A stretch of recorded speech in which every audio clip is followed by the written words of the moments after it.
to make investing accessible and profitable for the average investor. Alright, let's chat about something super important for your money. Those experts who try to tell you what's going to happen with the economy or the stock market. You know, the ones always popping up on TV or social media making bold claims. First off, let's talk about Robert Kiyosaki. His book, Rich Dad Poor Dad, is a massive hit, right? Sold over 30 million copies, made him a total guru in personal finance. People love him, and for good reason. He's taught a lot of folks a lot about money. But here's the kicker: when it comes to predicting the economy, Kiyosaki's track record is, well, let's just say it's not quite as stellar. For the past 15 years or so, he's been making about two big predictions every year. Think real estate crashes, market crashes, economic collapses, you name it. And guess what? Not a single one of those predictions has really panned out. Seriously, not one.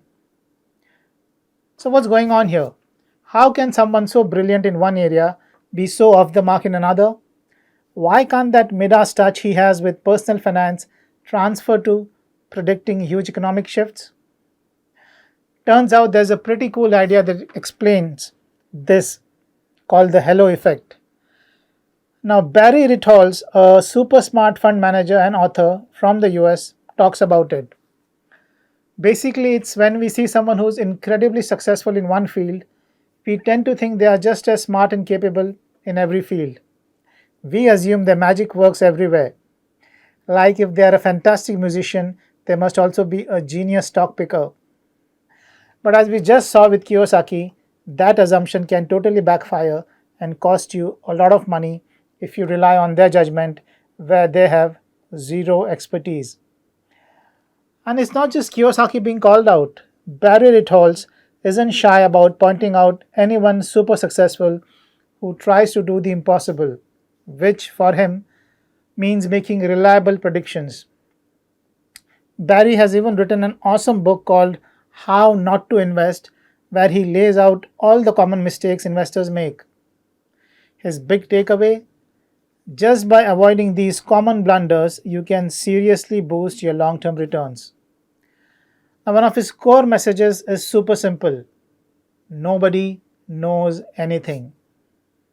So, take all those expert predictions, especially about the future of the market, with a huge grain of salt. He gives examples from everything from movies and music to politics and, yes, the stock market. His firm belief is that no one, literally no one, knows where the market is headed or how it will behave in the short term. Think about it. Did anyone predict a global pandemic would shut down the economy in 2020? Or that Russia would invade Ukraine? Or the fastest interest rate hikes in US history leading to a double-digit loss for stocks and bonds in 2022?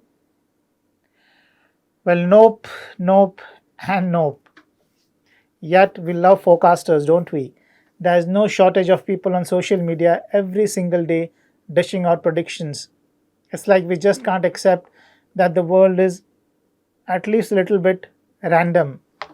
We crave that strong leader who can tell us what's coming and keep us safe.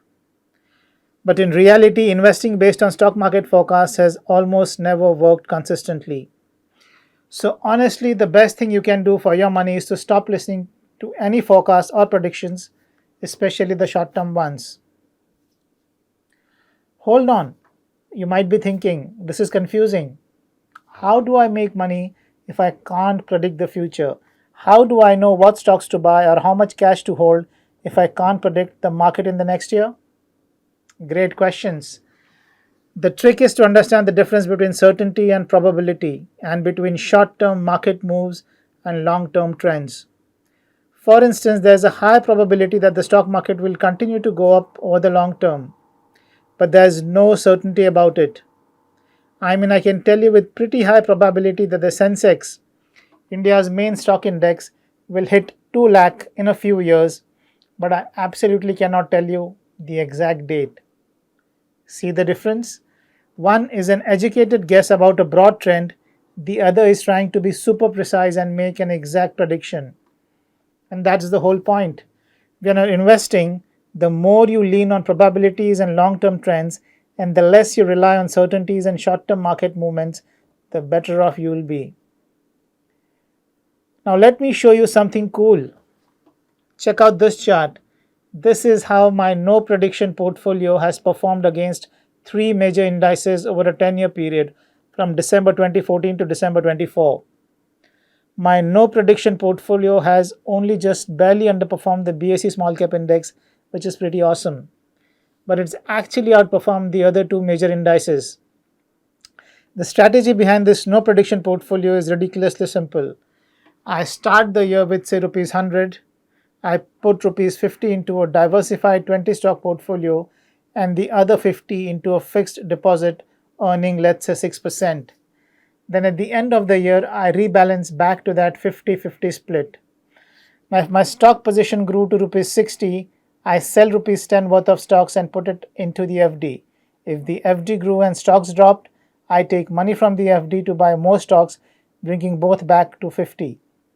I do this every year for 10 years. Why? Because I'm not predicting whether the stock market will go up or down.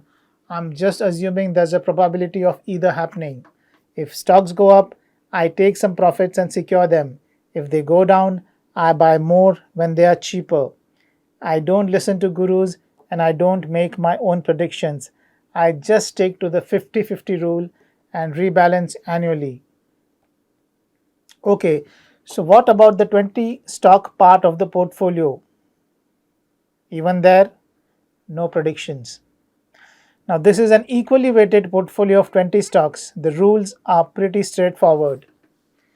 Price to book value. Now, all stocks must be trading at 0.8 times the book value or lower.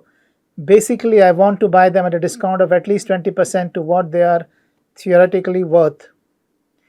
Debt to equity ratio. Now, that debt to equity ratio must be between 0 and 1. This means they have a strong balance sheet, not too much debt, which keeps them safer.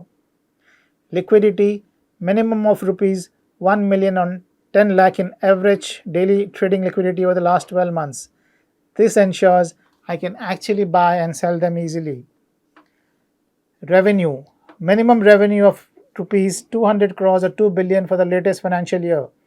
We want decent sized companies. That's it, nothing else. No deep dives into sectors, no guessing future earnings, no analysis of big spending plans. Remember, it's a no prediction portfolio. Now, I don't care where the earnings will be in 3 to 5 years. My goal is simple: buy stocks that are cheap at a discount to the intrinsic value and have strong balance sheets to ensure they don't go bust, and then hold them for about a year. If they do well and the valuations climb, I replace them with new cheap stocks and repeat the process. I want to limit my risk by buying low and let the upside take care of itself. Again, no predicting their price a year or two from now. I'm just betting on a turnaround for undervalued, well managed companies. And as you've seen, this simple no prediction approach has worked quite well. It's beaten 2 out of 3 benchmark indices by a good margin, even though half the money was always sitting in a relatively safe fixed deposit. Now, for something even more exciting. What if instead of 50%, you put 75% into stocks and only 25% into fixed deposits? Well, this portfolio has done even better, outperforming even the BSE small cap index significantly. So, if you're like me and believe the Indian stock market will keep hitting new highs over the next decade, you could increase your stock allocation to 75%. However, I wouldn't go beyond 75%. Why? Because then you start moving into the realm of certainty. You're basically saying your certain stocks will keep going up, and that violates our core rule of investing based on probabilities, not certainties. So 75% stock allocation is probably the max you should consider. Finally, the moment you've been waiting for. Here are 5 of the 20 stocks that my no prediction rules would have shortlisted at the start of the year. These are the ones that met all our criteria: trading below 0.8 times book value, debt to equity less than 1, revenues over 2 billion, and decent liquidity. So if you want to build your own no prediction portfolio, these are 5 stocks you can put on your watch list. Then go find another 15 that fit the same rules. As long as they tick all those boxes, do not overthink it. If history is anything to go by, you could end up with market beating returns over the long term. So, to wrap it up, don't fall for expert predictions about the stock market's near future. Nobody truly knows. Instead, lean on the long term trends like the awesome growth of the Indian economy and its stock market. My no prediction portfolio, which does not guess market moves but focuses on buying undervalued stocks, has done really well. I've just shown you 5 great starting points for your own portfolio. There's a strong chance this strategy could help you beat the market over the long term. Let me know what you think. Well, that's all for now. See you in the next one. Happy investing.